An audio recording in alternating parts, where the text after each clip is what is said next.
अस्सलामुअलैकुम दोस्तों, पाकिस्तानी टीम का पहला टेस्ट मैच वेस्ट इंडीज़ के खिलाफ बिलाखिर शुरू हो ही चुका है और इसी के साथ साथ पाकिस्तानी टीम के नए टेस्ट कप्तान भी सामने आ चुके हैं। जी हां दोस्तों, पाकिस्तानी टीम का वो कप्तान आया है जिसके बारे में शायद किसी ने सोचा भी नहीं था।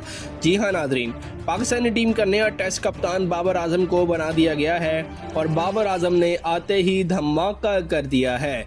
उन्होंने पाकिस्तानी टीम की प्लेइंग 11 में दोस्तों ऐसी तब्दीलियां कर दी हैं कि सब हैरान रह गए हैं। दोस्तों, सबसे पहली वजह इन तब्दीलियों की ये है कि यहाँ माइक हैसन जैसा सिफारिशी शख्स मौजूद नहीं है जो मैनेजमेंट में मुदाखलत करे और अपने पसंदीदा खिलाड़ी को प्रमोट करे और शादाब खान जैसी पर्ची को जानबूझकर टीम के अंदर ज़बरदस्ती धकेले। आप लोग जानते हैं कि इस वक्त माइक हैसन के बारे में यह तासुर पाया जाता है कि वो शुरू से आखिर तक गलत फैसले करता आया है। जिस तरह की हरकतें वो कर रहा था, ऊपर से जो बयानात देता था वो भी सबके सामने हैं। ऐसे अंदाज में बातें करता था जैसे एक साल के अंदर पाकिस्तान को कई वर्ल्ड कप जितवा चुके हों। लेकिन अब सूरत हाल दोस्तों मुख्तलिफ है। इस वक्त टेस्ट कोच सरफराज अहमद हैं और आप लोग जानते हैं टेस्ट टीम के डायरेक्टर भी वही हैं। दूसरी जानिब कप्तान के हवाले से बात हो रही थी कि शान मसूद को बरकरार रखा जाएगा। कप्तानी की दौड़ में सबसे मजबूत उम्मीदवार आगा सलमान थे, लेकिन आगा सलमान ने खुद ही कप्तानी लेने से माजरत कर दी है। मेरी राय में उन्होंने बिल्कुल दुरुस्त फैसला किया, क्योंकि दोस्तों उनके पास पहले ही T20 टीम की क़यादत मौजूद है और वो नहीं चाहते कि दोनों फॉर्मेट की जिम्मेदारी उन पर आ जाए और फिर बिलाखिर उनको स्क्वाड से निकाल दिया जाए। अब नाज़रीन, कप्तान बाबर आजम है और बाबर आजम ने आते ही जो फैसले किए हैं वो मैं आपके साथ प्लेइंग 11 के ज़रिए बताता हूँ कि कौन सी ज़बरदस्त हिकमत अमली बाबर आजम ने आते ही अपनाई है। आपको याद होगा जब पहले बाबर आजम टेस्ट कप्तान थे तो पाकिस्तानी टीम को नंबर 1 तक ले गए थे।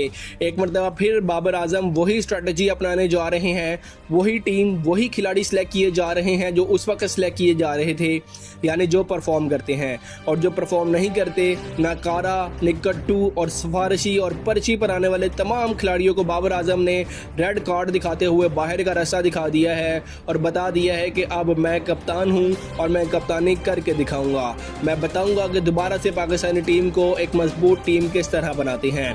तो दोस्तों आइए सीधा प्लेइंग 11 की तरफ चलते हैं, लेकिन उससे पहले दोस्तों आप सब दोस्तों से सिर्फ इतनी छोटी सी दरख्वास्त है कि आप जिस जगह भी, जिस शहर से भी और जिस मुल्क से भी हमारी ये वीडियो देख रहे हैं उसका नाम आपने कमेंट सेक्शन में ज़रूर लिखना है ताकि पता चल सके क्रिकेट नाजरीन दुनिया में कहाँ कहाँ मौजूद हैं।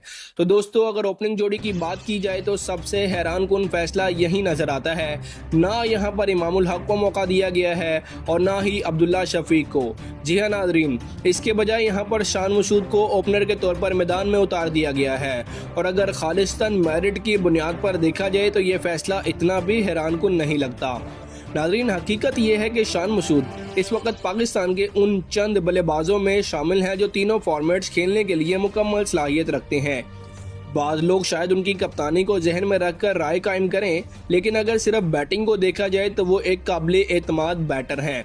वो इनिंग्स को संभाल भी सकते हैं और ज़रूरत पड़ने पर जारहाना अंदाज भी अपना सकते हैं, इसलिए उन्हें ओपनिंग की जिम्मेदारी देना एक सोचा समझा फैसला महसूस होता है। शान मसूद के साथ दोस्तों दूसरे एंड पर नौजवान अजान अवैस को रखा गया है और मेरे नज़दीक ये भी एक बेहतरीन कम्बिनेशन बनती है।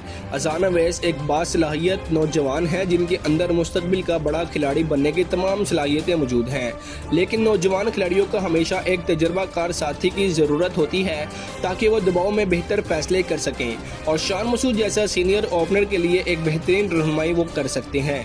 अगर मौजूदा स्क्वाड पर नज़र डाली जाए तो ओपनिंग के लिए असल मुकाबला सिर्फ इमामुल हक और शान मसूद के दरमियान था, जबकि बाबर आजम वैसे भी ओपनिंग नहीं करते। इसलिए दोस्तों अब शान मसूद को तरजीह देना ज़्यादा मुतवाज़न फैसला दिखाई देता है। नंबर 3 पर दोस्तों अब्दुल्ला फजल को रखा गया है और यही वो पोजीशन है जहां वो सबसे ज़्यादा बेहतर साबित हुए हैं। बांग्लादेश के खिलाफ उनकी इब्तिदाई 3 इनिंग्स इस बात का वाजिया सबूत थी कि वो नंबर 3 पर कितने एतमाद के साथ खेलते हैं। उनकी एवरेज भी 50 से ज़ायद रही, लेकिन जैसे ही दोस्तों उन्हें ओपनिंग पर भेजा गया तो वो नाकाम हो गए। और यही वो गलती है जो अक्सर पाकिस्तानी टीम में दोहराई जाती है कि किसी खिलाड़ी को अच्छा खेलते ही उसकी पोजीशन तब्दील कर दी जाती है। इस मरतबा ऐसा नहीं किया गया, बल्कि उन्हें उनकी पसंदीदा जगह यानी नंबर 3 पर भेजने का फैसला किया गया है ताकि बैटिंग लाइनअप को मजबूत बनाया जा सके। नंबर 4 की बात की जाए तो दोस्तों यहाँ पर बाबर आजम मौजूद हैं और शायद इससे बेहतर चॉइस यहाँ पर हो ही नहीं सकती थी।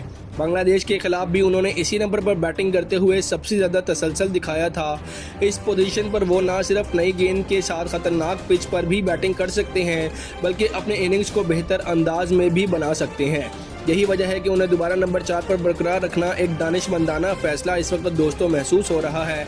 अगर बाबर आजम अपनी फॉर्म में वापस आ गए तो पाकिस्तान की बैटिंग मजीद खतरनाक बन सकती है। नंबर 5 पर दोस्तों विकेटकीपर बल्लेबाज मोहम्मद रिजवान को टीम में शामिल किया गया है। रिजवान पहले भी एक काबिले एतमाद विकेटकीपर बल्लेबाज तो थे, लेकिन हालिया अरसे में उनकी बैटिंग में मजीद निखार आया है। वो ना सिर्फ मुश्किल हालात में इनिंग्स संभाल सकते हैं बल्कि आखिरी लम्हात में रन्स की रफ्तार भी बढ़ा सकते हैं। विकेट कीपिंग के साथ साथ उनकी बैटिंग टीम के लिए बहुत बड़ी ताकत बन चुकी है, इसलिए नंबर 5 उनके लिए बिल्कुल बेहतरीन पोजीशन है। छठे नंबर पर दोस्तों आगा सलमान को रखा गया है और मेरे ख्याल में इससे बेहतर ऑप्शन शायद ही कोई मौजूद नहीं। आगा सलमान एक ऐसे बल्लेबाज हैं जो ज़रूरत पड़ने पर तेज़ रफ्तारी से भी खेल सकते हैं और मुश्किल वक्त में क्रीज पर रुककर इनिंग्स भी संभाल सकते हैं।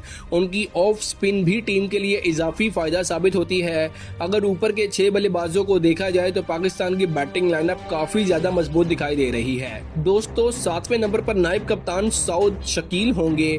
अगरचे गुज़िश्ता सीरीज़ में उनकी कारकर्दगी तवक्कुआत के मुताबिक तो नहीं रही, लेकिन इस सीरीज़ की बुनियाद पर उनकी सलाहियतों पर सवालात नहीं उठाए जा सकते। वो टेस्ट क्रिकेट के बेहतरीन तकनीकी बल्लेबाजों में शामिल हैं और लंबे इनिंग्स खेलने का भरपूर सलाहियत रखते हैं। अब चूंकि वो नायब कप्तान भी है इसलिए उन पर जिम्मेदारी भी ज़्यादा होगी और उम्मीद दोस्तों यही है कि वो इस मरतबा अपनी असल फॉर्म में वापस आएंगे। 8वें नंबर पर ऑलराउंडर आमिर जमाल की मौजूदगी इस टीम को मजीद खतरनाक बना देती है। वो दोस्तों सिर्फ एक फास्ट बॉलर नहीं बल्कि एक मुकम्मल ऑलराउंडर हैं। उनकी बैटिंग कई मरतबा बड़े बड़े बल्लेबाजों से भी ज़्यादा बेहतर नज़र आती है, जबकि गेंद के साथ भी वो मुसलसल मौसर साबित होते हैं। फील्डिंग में भी उनकी तवानाई अलग पहचान रखती है। अफसोस की बात दोस्तों ये है कि सिर्फ ये नहीं रही कि उन्हें मुस्तकबिल मौका नहीं मिले, बल्कि जब भी मौका मिला उन्होंने अपनी सलाहियतें साबित की। अगर मेरिट की बुनियाद पर देखा जाए तो इस वक्त वो पाकिस्तान के अहम तरीन टेस्ट ऑलराउंडरों में शुमार होते हैं। नंबर 9 पर दोस्तों उबैद शाह को शामिल किया गया है, जो इस वक्त पाकिस्तान के उभरते हुए फास्ट बॉलर में शुमार किए जा रहे हैं। नौजवान होने के बावजूद उनके अंदर रफ्तार भी मौजूद है और विकेट लेने की भूख भी। अगर उन्हें मुसलसल मौके मिलते रहे तो वो मुस्तकबिल में पाकिस्तान के फास्ट बॉलिंग अटैक का अहम हिस्सा बन सकते हैं। इस मैच में उनके लिए खुद को साबित करने का बेहतरीन मौका है। जहां तक दोस्तों स्पिन का ताल्लुक है तो बाकायदा स्पेशलिस्ट स्पिनर के तौर पर साजिद खान को शामिल किया गया है। अगरचे आगा सलमान और सऊद शकील भी जरूरत पड़ने पर चंद ओवर्स करवा सकते हैं, लेकिन असल जिम्मेदारी स्पिन बॉलिंग अटैक के साजिद खान ही के कंधों पर होगी। एशियाई कंडीशन में एक मियारी स्पिनर की अहमियत हमेशा बढ़ जाती है, इसलिए उनका किरदार इस सीरीज में बहुत ज़्यादा अहम होगा। मोहम्मद अब्बास का नाम इस प्लेइंग 11 में शामिल नहीं किया गया। दोस्तों जब पाकिस्तान इंग्लैंड का दौरा करेगा तो यकीनन मोहम्मद अब्बास टीम का हिस्सा होंगे, क्योंकि वहां स्विंग और सीम बॉलिंग उनका उन जैसे तजर्बाकार बॉलर को बहुत ज़्यादा मदद देती है। अगर दोस्तों पूरी प्लेइंग 11 पर एक नज़र डाली जाए तो बैटिंग लाइनअप काफ़ी मजबूत और मतवाजन दिखाई देती है। शान मसूद, अजान अवैस, अब्दुल्ला फजल, बाबर आजम, मोहम्मद रिजवान, आगा सलमान, सऊद शकील और आमिर जमाल जैसे बल्लेबाज टीम को मजबूत बनाने के लिए मौजूद है, जबकि बॉलिंग में भी रफ्तार और स्पिन का अच्छा इम्तजाज है।